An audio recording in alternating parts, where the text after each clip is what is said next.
por estar acá. Es una noche de Amazonía, es una noche de literatura, es una noche de mitos y criaturas ancestrales de nuestra Amazonía.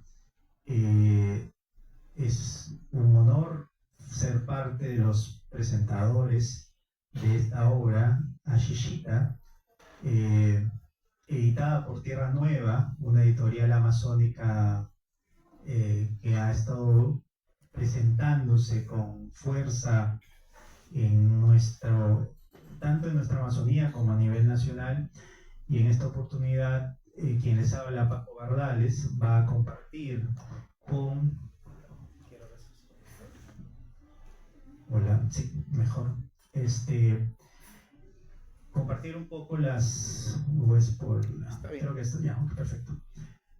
Las palabras con la crítica estudiosa de la literatura amazónica Andrea Cabel y con el autor del libro Alejandro Vázquez, que ha llegado de Iquitos luego de la segunda presentación de Ashishita. Tengo entendido que se presentó hace unas 2 semanas más o menos en Iquitos, y esto pues es un acontecimiento muy interesante. Creo que puedo hablar así, ¿no? Me parece, sí, es un poco complejo. Como les comentaba, justamente una de las cosas más interesantes de que yo pudiera hablar de Ashishita es que parte de una idea que nació originalmente como un proyecto artístico, cultural, de teatro. Esta obra literaria que ustedes ya tienen o van a tener en sus manos, originalmente se construyó para ser parte de una obra teatral de contenido infantil, que pudiera llegar a hacerse no solamente que se presente en la ciudad de Iquitos, en algunas zonas de la Amazonía, sino que eventualmente pudiera convertirse en un proyecto itinerante educativo, cultural, pedagógico. Y yo creo que en algún momento con Andrea pues, vamos a conversar un poco más de esto, pero siento que una de las cosas más interesantes que la obra se plantea como magma es su contenido de generador de eh, un interés por la Amazonía y por la identidad desde los valores amazónicos. Y eso es un logro que suele ser muy interesante para una obra que busca en el mayor ámbito de lo complejo. Sí, una de las cosas que yo me acuerdo mucho de la feria del libro de Iquitos es que el público más difícil de un escritor siempre van a ser los niños, totalmente. Y una de las cosas más interesantes es cómo hacer que los niños, que los jóvenes, puedan estar muy interesados en el proceso, tanto creativo, llámese literatura, llámese teatro, llámese cine, etc. Y creo yo que una de las cosas interesantes es que Alejandro es ante todo un creador, ante todo un escritor, no solamente porque ya anteriormente ha mostrado su interés por la narrativa desde las obras de teatro, desde el guión de cine, sino sobre todo desde la literatura.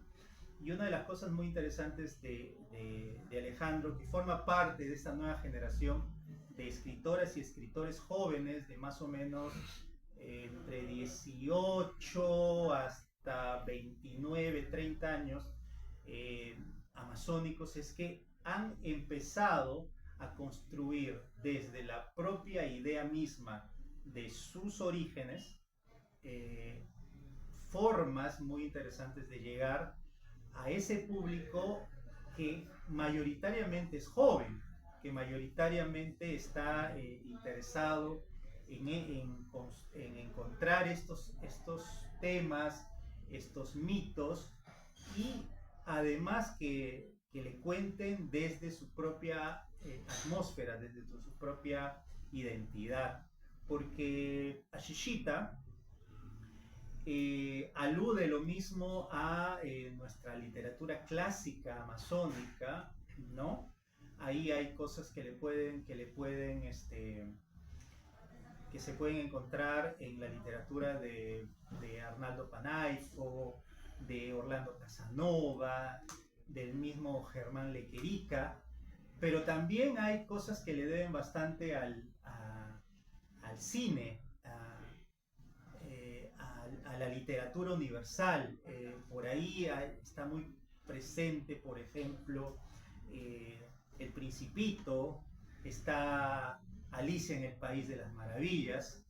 Definitivamente hay el cine infantil, por ejemplo, tanto las adaptaciones literarias como las adaptaciones cinematográficas, ¿no? Una de las cosas que seguramente Alejandro nos va a contar en su momento es cómo en Iquitos le era muy difícil encontrar cuando era niño y cuando era adolescente libros que le llamaran la atención para su edad y libros que además hablaran desde su propia identidad amazónica sobre cosas que le pudieran interesar a jóvenes como él o de sus congéneres. Y eso es algo que ciertamente plantea. De hecho, que Ashishita, como personaje, es uno de los pocos personajes femeninos que toman protagonismo en el mundo de los mitos y de las leyendas amazónicas, ¿no? Siempre está la idea del Chulachaki, el Yacuruna, el Tunchi, ¿no? Por ahí hablamos de la sirena, pero le hablamos desde un punto de vista de un personaje exótico, a veces seductor, ¿no? En cambio, la Shishita es una yaimama, ¿no? Es una yaimama, es una niña, que además, una niña post o pre-puber o puber, posiblemente 11, 12 años. Una de las cosas muy interesantes es que el autor ha logrado humanizar a estos personajes y le ha dado una identidad, pero que está en búsqueda de eso que significa, por qué lo que en teoría es mi identidad está mal, ¿no? Recordemos el Ayaimama, el mito de la Ayaimama. La Ayaimama, cuando te dicen, ese es el silbido de la Ayaimama, o el canto de la Ayaimama, es un canto de mala suerte, es un canto agorero, de desventuras. Entonces, ¿y por qué sucede? Simplemente sucede porque sí, hemos planteado que en esta cosmovisión el Ayaimama sea el ave de la mala fortuna, y que además es un canto lastimero que tiene que ver con la tristeza y con la desolación. Pero ¿qué pasa si esta pequeña Ayaimama decide, por qué esto, que parte de ser lo que yo soy en teoría, ya es asumido por los otros como algo negativo o como algo desventurado? Y ahí entonces empieza un poco la historia, y ahí empieza un poco este camino. Justo con Andrea estábamos conversando de los mundos muy interesantes que se plantean, las delimitaciones geográficas, sociales, hasta raciales, ¿no? Acá en la obra hay mucho que tiene que ver con el bullying, tiene mucho que ver con el racismo, tiene que ver mucho con las diferenciaciones mismas que en la Amazonía se plantean entre los niñas y niños de la urbe, de las ciudades, con los niños que viven en el otro extremo, en las fronteras, ¿no? O en aquello que se va de lo que colinda con la ciudad, el niño rural, la niña indígena, etcétera. Y creo yo que quizás, bueno, de hecho con Alejandro hemos conversado bastante este tema, y hay mucho metatexto, y hay mucha simbología en sus personajes, que ciertamente son muy, muy atractivos y que pueden no solamente descubrir una lectura que le pueda interesar al lector más joven o al lector bisoño en estos temas, sino también un lector más agudo, más acucioso.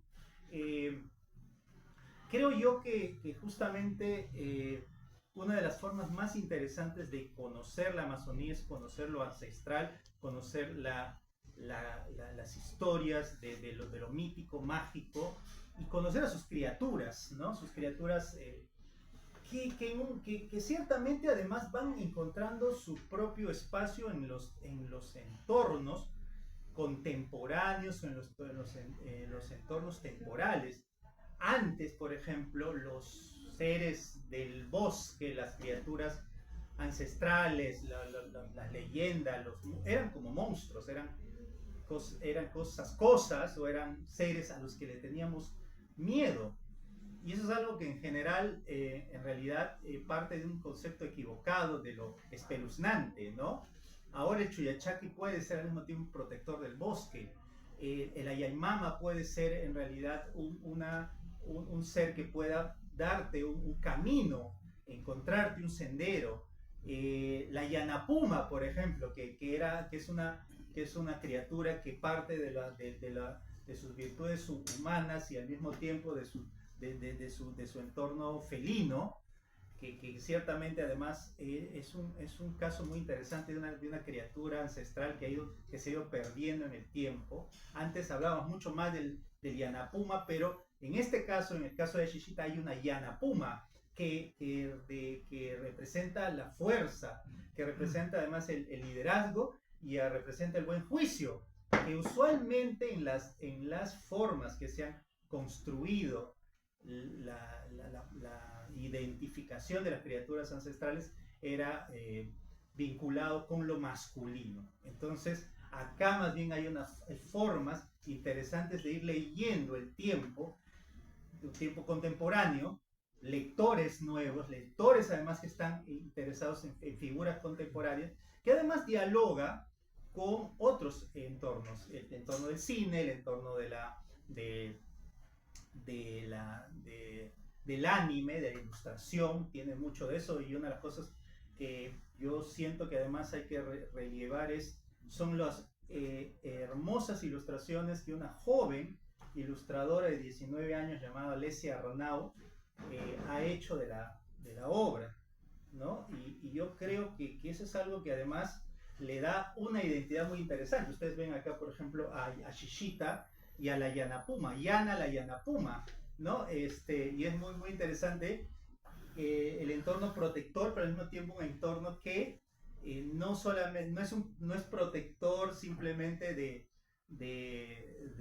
como encerrarlo en un mundo aparte, sino que se acompañan mutuamente, ¿no? La idea del género, la idea de estar unidos para construir esto. Y siento muy interesante que Alejandro, ya para finalizar, hayas logrado identificar claramente los entornos para desde esos entornos contarnos pequeños espacios donde todos hemos convivido y que en el fondo también hablan de nosotros mismos, de nuestro mundo adulto, o en todo caso cómo es este proceso de pasar de la inocencia, de la niñez, de los sueños a un mundo donde ya tienes que tomar decisiones que parten por cómo afrontar una adultez, cómo luchar en un mundo de depredación. Acá hay un mensaje ecológico también muy fuerte, muy marcado, que parte además de una concepción que no es simplemente naturalista, que tiene que ver con la identificación de la propia cosmovisión amazónica, un poco más adentro, es decir, quiero cerrar esta idea con algo que me llamó mucho la atención y que siempre me parece que es un prólogo muy interesante de la obra, porque parte un poco, porque plantea los ejes sobre los cuales vas a encontrar la historia, ¿no? de Ashishita. Hace mucho tiempo atrás existían dos mundos muy distintos. el mundo de los seres humanos y el mundo fantástico de los seres ancestrales. A pesar de sus diferencias, ambos mundos compartían armónicamente las tierras amazónicas y disfrutaban de los recursos naturales ilimitados otorgados por la madre naturaleza, creadora suprema de todo lo existente. Por siglos y siglos la convivencia fue pacífica, comunitaria, solidaria. Humanos y seres ancestrales procuraban ayudarse mutuamente. Esa armonía, sin embargo, no duró para siempre. Un día, cierto cazador humano se apoderó de la tierra que pertenecía a una familia ancestral. Allí mismo, el cazador empezó a armar su casa, delimitar sus chacras, llenarlo con objetos y bienes materiales sin ningún permiso ni diálogos previos. Los demás hombres y mujeres siguieron el mal ejemplo.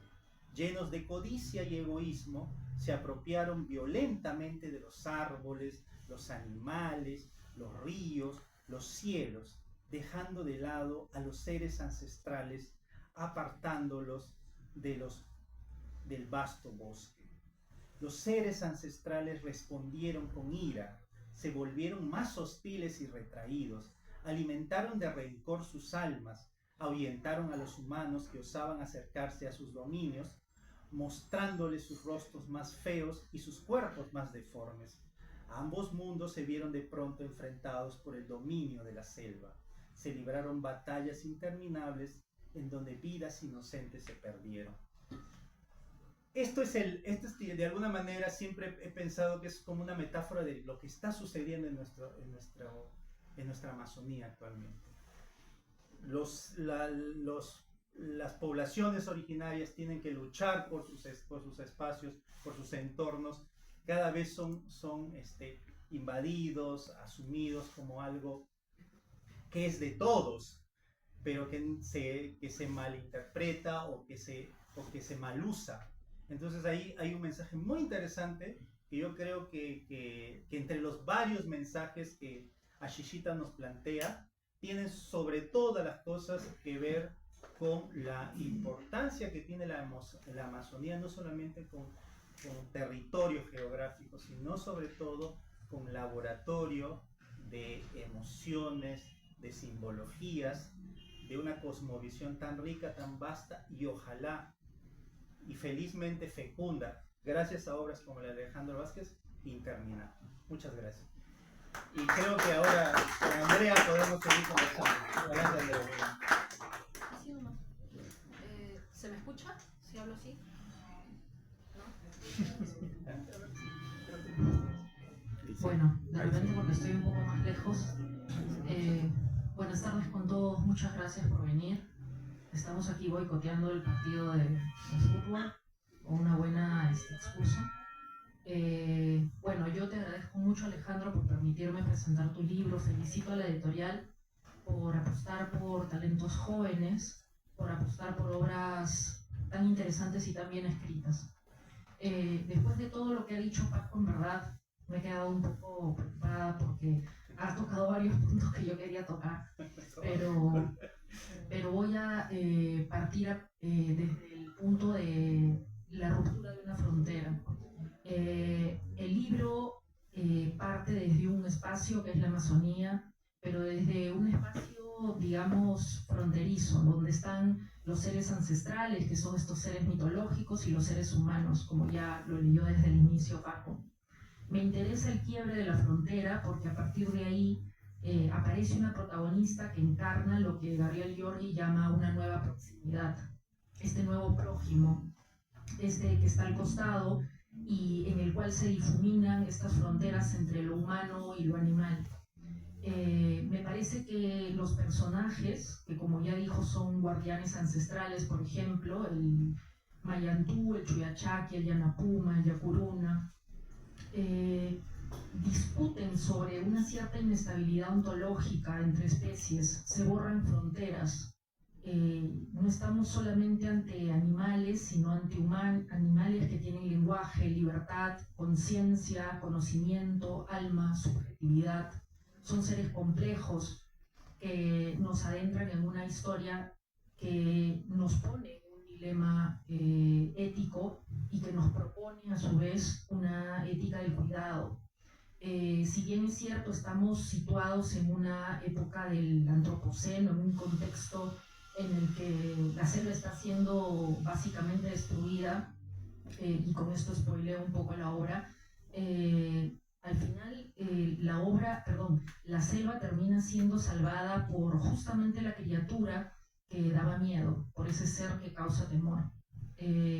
Y este ser que causa temor es el que permite que suceda una reconciliación, una revisión de la humanidad entre los seres de ambos espacios. Finalmente, este bosque de las leyendas, este espacio simbólico en el cual los protagonistas discurren, termina siendo un territorio en el cual sucede una amistad muy particular, puesto que nace de salvar a un niño humano que es justamente el hijo de uno de los chamanes del espacio de los humanos. A mí me pareció muy interesante cómo esta ética del cuidado surge en los guardianes ancestrales, porque se preocupan, excepto uno que es justamente Mayu, se preocupan por la vida, por sobre la vida misma. Salvan la vida como si fuese la selva. Esto ya trasciende la idea de que el territorio necesariamente es lo más relevante y es la vida lo que lo trasciende. A mí me ha gustado mucho la obra. Debo confesar que nunca me había enfrentado a literatura juvenil, pero me ha gustado porque me ha interpelado y me ha permitido conocer a personajes que definitivamente hablan, como dijo Paco, de una metaliteralidad. O sea, desde el inicio, cuando hablamos de la historia, antes de esta historia justamente, se nos cuenta de dónde nace el dolor, de dónde nace la preocupación por la identidad, de dónde nace la frontera, de dónde nacen los espacios emocionales que tratan esta obra. Yo personalmente he disfrutado mucho ver el crecimiento de este personaje a lo largo de las etapas, que además están muy orgánicamente realizadas. Esta Yaimama crece en su propio cuestionamiento, porque ella quiere saber por qué da miedo, y conforme avanza la obra, ella misma se reconcilia con, como ya señalamos, su propio temor. Se reconcilia y eso la vuelve a ser lo que sale en la portada, un ser victorioso, un ser que se apropia de su miedo y que consigue hacer de su miedo su principal fortaleza. Las ilustraciones, sin duda, son como los animes, y eso a mí me sorprendió, me enganchó, me gustó, y hace mucha sinergia con el ritmo de la narración, con la forma como se engarzan uno tras otro los capítulos. Es súper ágil, hay bastante rítmica, se nota que esto fue teatro, los personajes cantan, los personajes están vivos, y más allá de que sean mitológicos o no, se trasladan a un presente en donde se siente que existe esperanza. Por eso es que este libro me ha gustado particularmente. Muchas gracias.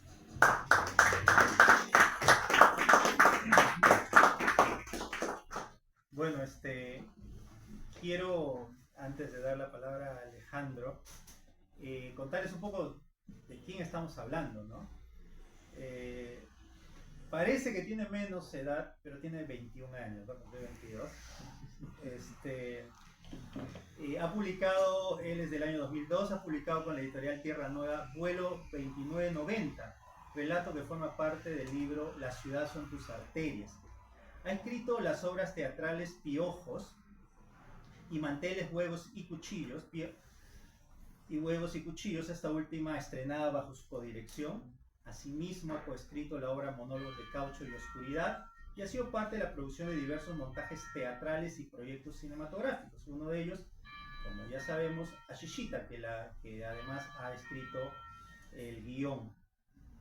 Y las ilustraciones forman parte del trabajo de Alessia Arnau o de Dun Biu, Iquitos, también del año 2003, artista y estudiante de la carrera de Biología de la Universidad Nacional de la Amazonía Peruana. Su trabajo más reciente se puede ver en el libro Ashishita.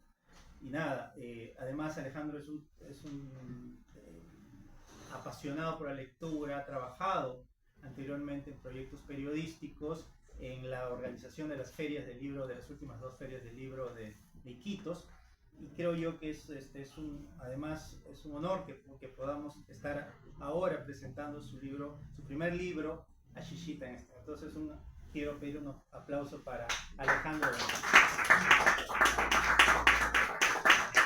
Bien, bueno, primero muchas gracias a los amigos de Iquitos, veo varios que han venido, estoy muy agradecido de que se hayan dado el tiempo, ¿no? Y a todos los amigos presentes.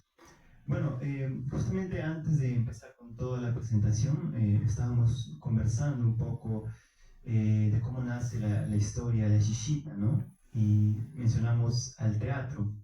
Pero me gustaría ir quizás un poco más atrás, y para esto les voy a contar una anécdota.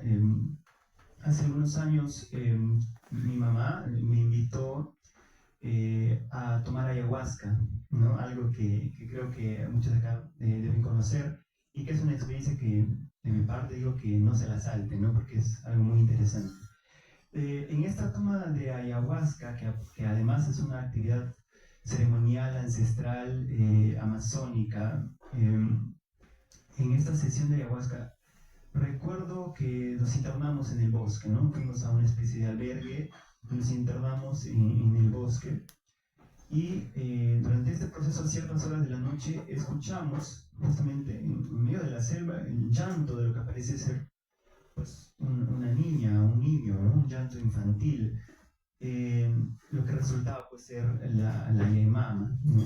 El ave real de la Yaimama, que en realidad sí existe.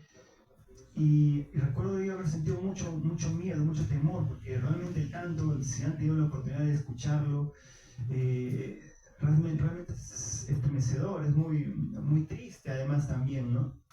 Y más aún escucharlo en medio de la selva.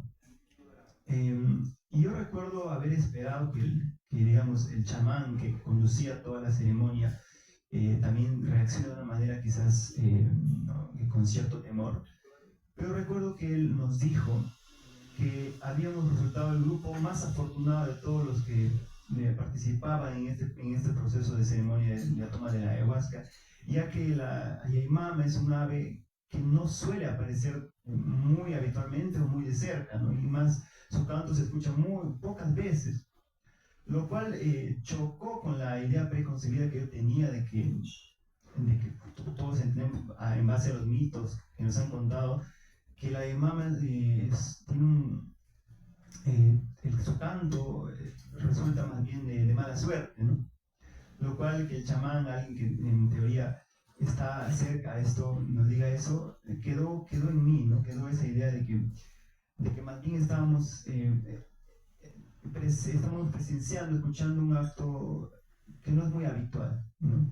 Entonces a partir de allí, recuerdo que ya, y resulta curioso justamente a partir de esa experiencia, llegar al teatro, y como ya mencionó Paco, todo esto es un proceso que viene desde la escritura del guión del teatro, desde la idea de poder contactar con una ilustradora que además es muy joven y con quien tuve la oportunidad de trabajar de manera virtual y no la conocí sino hasta el estreno de la obra, y compartíamos pues nuestras opiniones, ella me mandaba sus bocetos y juntos fuimos armando toda la personalidad que le dio ella al libro, ¿no? Me parece una parte muy importante, ya que sin sus ilustraciones el libro no sería lo que es, ¿no? Y yo creo que lo que he ido mencionando sobre la construcción de personajes y sobre la exploración de la literatura infantil y juvenil en nuestra región, ¿no? en nuestra Amazonía, la cual no es muy vasta, ¿no? No encontramos nuevas propuestas sobre todo. Yo recuerdo haber leído hace algunos años la historia del Bagrecico, ¿no? De Francisco Quiroga Ríos, una historia muy tierna, ¿no? bastante amazónica también.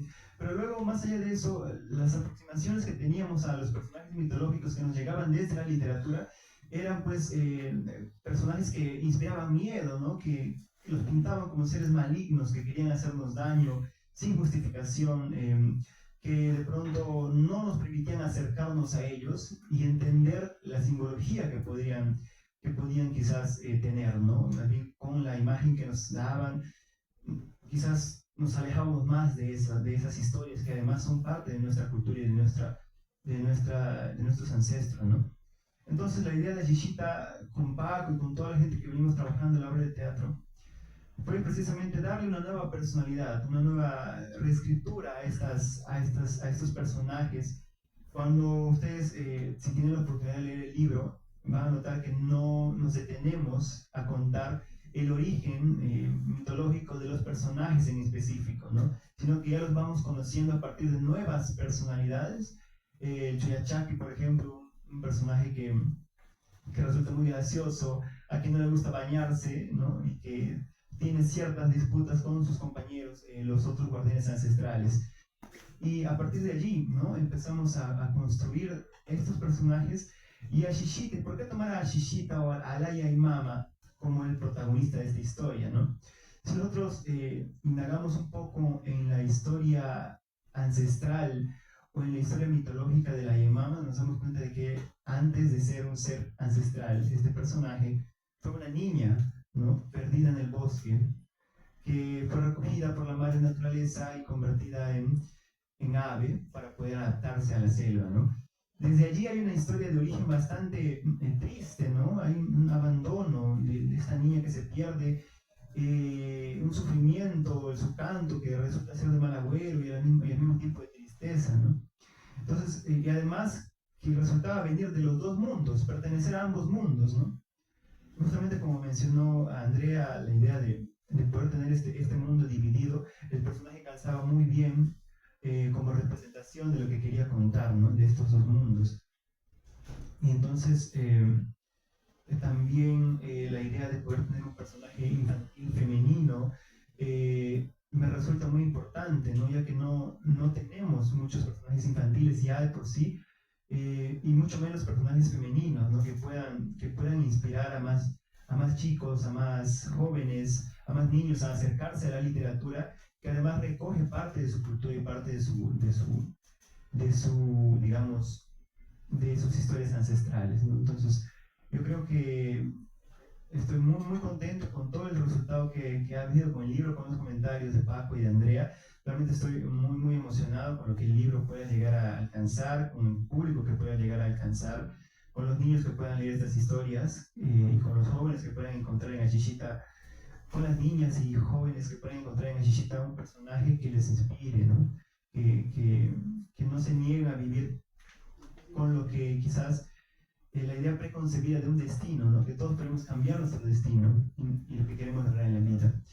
Entonces, bueno, estoy muy feliz y muy agradecido con la editorial, buen trabajo de Alesia y bueno, muchas gracias, no sabría qué más agregar. Muchas gracias de verdad por estar aquí.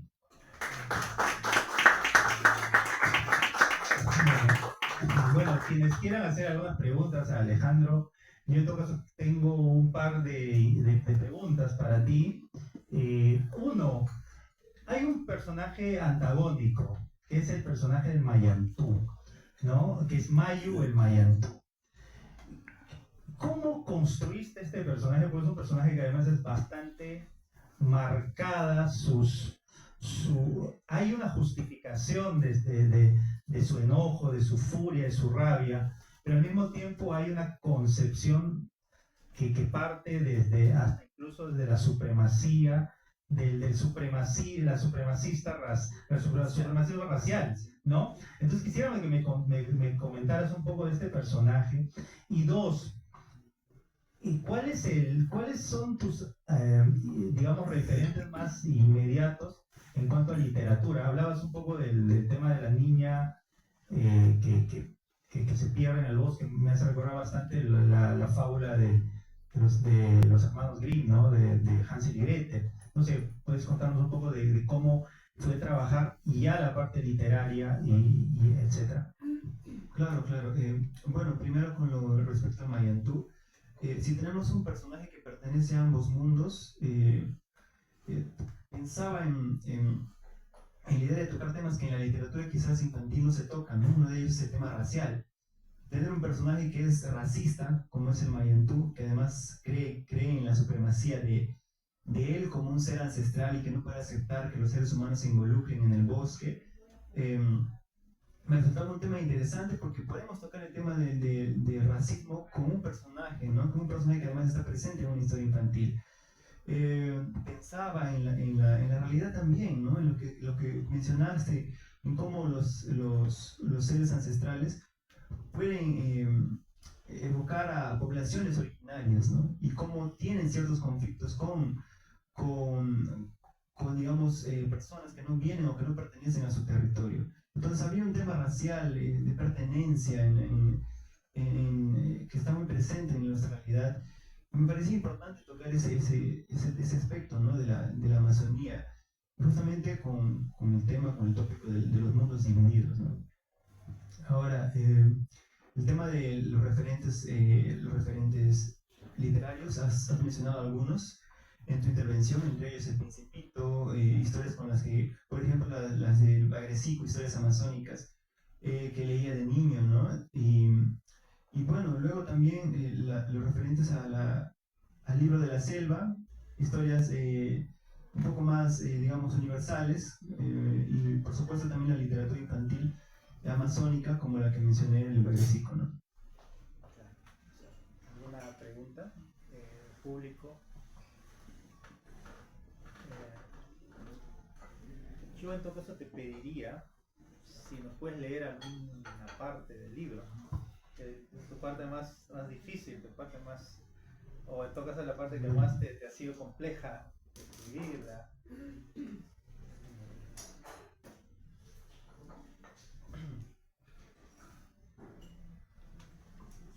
Ok, esta parte, ya con la historia un poco avanzada, en donde nos encontramos con este personaje de niño que quiere volver a casa, que se encuentra perdido en la selva, ¿no? Dice, el niño se imaginó volviendo a casa, reencontrándose con Eugenio, su padre. Había huido de su tambo tras la noticia que su progenitor le había dado. Se convertiría en su sucesor, el próximo chamán del pueblo, natural defensor de toda su comunidad ante los peligros de la selva, ante los demonios y criaturas que habitaban la selva, y ante los hechizos y brujería de sus enemigos. El niño sabía que era muy difícil tener responsabilidades si no estás listo, si antes no había llorado lo suficiente a su madre, que había partido temprano a la casa de los dioses celestiales cuando él era un bebé. Bueno, no nos queda más que agradecer la presencia de ustedes. Y bueno, pues sabemos que quieren ver a Alejandro, que quieren hojear el libro. Creo que quienes quieran y están interesados, sí, acá está el libro, y lo pueden pedir atrás, está 40, sí, 40 soles. Y bueno, acá pueden conversar con el autor y le firmas, tomarse las fotos. Pero además me alegra mucho que un contexto de fútbol, de mundos diferentes, este auditorio se haya llenado, sobre todo de personas jóvenes que hayan venido y que seguramente estén muy interesados en la literatura que Alejandro está dando. También agradecer a todas aquellas personas, a Fernando Mover, que hizo también de Eugenio el brujo en la obra de teatro, que también está por acá. Creo yo que es una etapa de seguir contando historias, de seguir contando nuestras historias. De hecho, tanto Andrea como Alejandro han investigado, han encontrado esto. Hay una literatura muy fecunda que además se sigue descubriéndose, redescubriéndose, ¿no? Es interesante que él haya hablado de personajes de la literatura como el Bagrecico, que ahora muy poco se leen, ¿no? En los colegios, etc. Es una historia muy, muy chévere. O que, por ejemplo, a partir de la obra, haya niñas y niños que pregunten, ¿cómo es la Yanapuma? ¿Quién es la Yanapuma? O sea, no se suele hablar, y ahora en las casas de estos personajes. Las obras de las dos funciones que se hicieron de Chinchita estuvieron totalmente llenas de niños, y de niños que disfrutaban mucho de esto, porque eran historias que le tocaban bastante en el interior. Entonces yo creo que es un proceso muy, muy interesante, muy atractivo, que yo quiero relevar, y además hay muchas personas que creo que también están imbuidas en el tema artístico, que sigan adelante y que creo yo que es una bonita oportunidad de seguir apostando por el joven talento, y agradecemos a Tierra Nueva que siga difundiendo ellos. Muchas gracias, y bueno, están acá, estamos con Alejandro para seguir celebrando. Hay un vinito por ahí y seguimos celebrando que estamos cerca de San Juan, el mes de la Amazonía. Muchas gracias.